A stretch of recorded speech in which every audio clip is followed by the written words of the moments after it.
Hello my information guide च्यानलमा यहाँहरूलाई स्वागत छ। म आज एउटा नयाँ टपिक सम्बन्धी भिडियो ल्याएर आएको छु।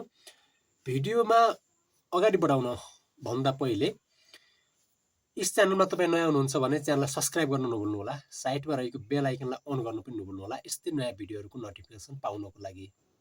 आजको खास टपिक्स के भने युट्युबकै विषय सम्बन्धी हो। तपाईहरु पनि एउटा नयाँ युट्युबर बन्ने सोचमा हुनुहुन्छ।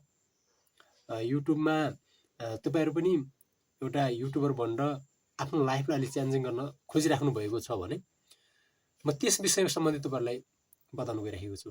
यदि तपाईहरु युट्युबर नयाँ बन्न खोज्दै हुनुहुन्छ, सोचमा हुनुहुन्छ, युट्युब च्यानल कसरी बनाउने आइडियाजहरु अनि के गर्नुपर्छ भन्ने चाहिँ यदि तपाई सोचमा हुनुहुन्छ भने म तपाईहरुको आज त्यो सबै विषयलाई चाहिँ क्ल्यारिटी दिने कोसिस गर्नेछु। सबभन्दा पहिले युट्युब च्यानल बनाउनको लागि त एउटा तपाईको आफ्नो चाहिँ एउटा जिमेल आइडी हुनुपर्ने हुन्छ। या जिमेल आइडी अहिले पनि नयाँ बनाउन सक्नुहुन्छ, जिमेल आइडी क्रिएट गर्न सक्नुहुन्छ सजिलो तरिकाले। मोबाइल फोनबाटै तपाई एउटा युट्युबर एउटा युट्युब च्यानल बनाएर चलाउन पनि सक्नुहुन्छ। त्यो जिमेल आइडी नयाँ पुरानो भन्दा पनि नयाँ चाहिँ तत्कालकै हालैकै एउटा नयाँ जिमेल आइडी बनाउनु पर्ने हुन्छ। त्यो जिमेल आइडी चाहिँ तपाईसँग हुन आवश्यक छ। त्यसभन्दा पछि मोबाइल त सबैसँग छ हातमा, सबैका मोबाइलबाट नै गर्ने हो। मोबाइलबाटै तपाईँ चाहिँ एउटा जिमेल आइडी क्रिएट गर्नुहुन्छ, त्यसै मोबाइलबाट तपाईँ चाहिँ एउटा युट्युब च्यानल पनि क्रिएट गर्नुहुन्छ। सबै कुरा युट्युब च्यानलका अब धेरै चाहिँ विषयहरू छन्। थम्बनेलको कुरा छ, ट्यागको कुरा छ, डिस्क्रिप्सनको कुरा छ। यी सबै कुराहरू तपाईँ आफ्नै मोबाइल फोनबाट गर्न सक्नुहुन्छ। त्यो चाहिँ सजिलो छ।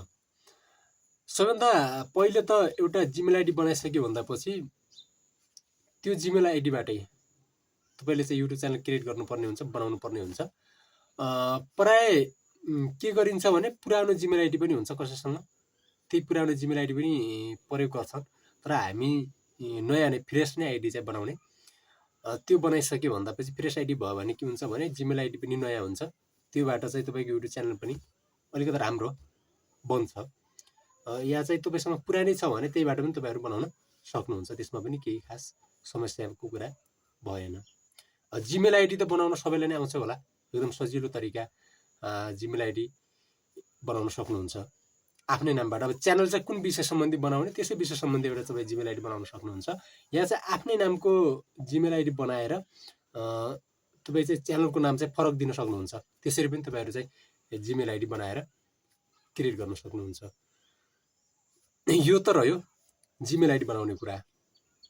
अब म तपाईहरुलाई जिमेल आइडी कसरी बनाउने, जिमेल आइडी बनाए लगत्तै युट्युब च्यानल चाहिँ कसरी क्रिएट गर्ने भन्ने कुरा अर्को नयाँ भिडियोमा चाहिँ तपाईहरुलाई बताउने छु।